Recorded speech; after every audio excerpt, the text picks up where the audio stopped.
We've been hearing a lot of great stories today about pivotal moments and what that means. I know I can identify several of those in my own life. And each time something like that occurs or an inspiration strikes, it launches me into creating a new dance. You see, I'm a choreographer and I create dances.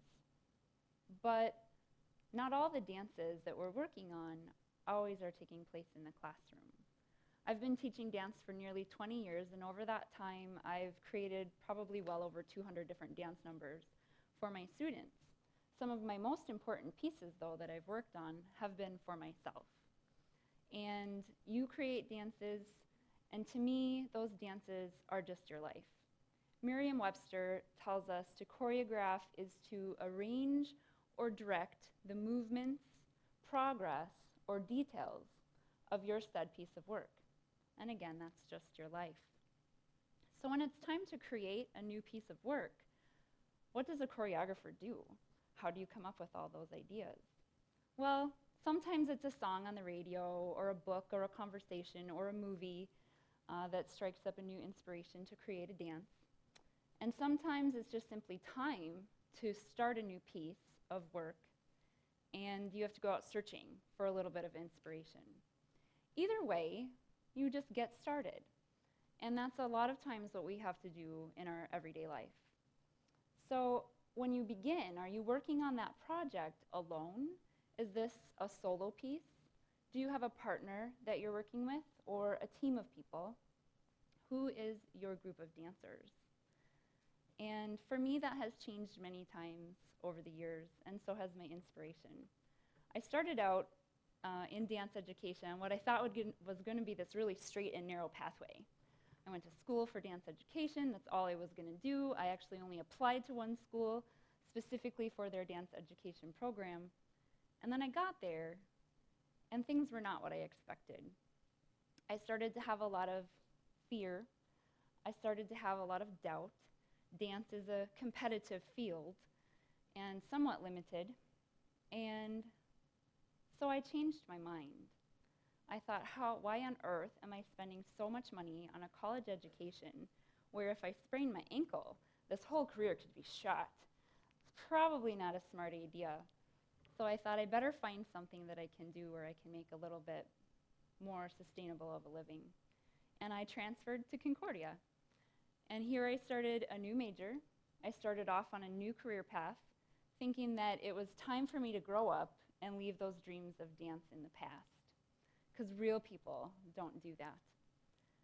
So over the years, I met new dancers. I made new friends. I took new jobs. I gained a lot of valuable experience. And then I had the opportunity, throughout all of that, to start teaching dance part-time. And so I got to continue doing choreography in the studio as well as outside of the studio. And now that's what I do full-time. One of the lessons that I like to teach in my classroom is the difference between technique and choreography.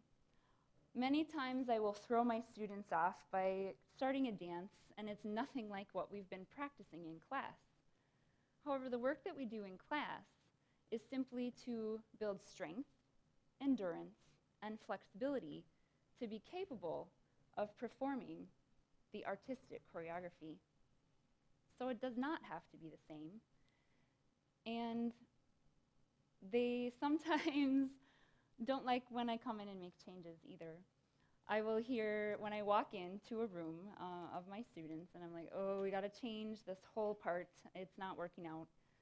They often are really afraid of that, and I hear a lot of moaning and groaning, as you can about imagine. But by the end of that hour, usually I'll hear also, well, that wasn't so bad, or I like that new stuff better. So if you give change a chance, it can be better than you expected. And so one of my favorite quotes that I also like to use with my students is by Mark Twain, and he stated, "Apparently, there is nothing that cannot happen today." You've probably heard that before, and I learned that to be true in my life with a different kind of dance. You see, in the summer of 2012, we were celebrating my son's first birthday. That's a pretty major milestone. Becoming a mother was a whole new dance in itself, as any mother in the room would know. And we were a good Minnesota family with a summer birthday, so we were at the lake celebrating. And then the next morning, I received a phone call that started a brand new dance for me. And the news was that my best friend and her husband and their daughter had been tragically killed by a drunk driver. And that spun me into a new dance that I did not have technical practice for. I did not understand what to do with that information. And I didn't know how to get out of that grief. I didn't know how to pivot from that. So it felt like to me that I spun and spun and spun for quite a long time. And I think I'm still learning to pivot away from that a little bit. It's something that will stay with you. But what I learned through that experience is that there's a lot of strength that can come from that if you're willing to find a practice to build your strength, endurance, and flexibility that you can return to when your choreography does not go the way that you had expected it to.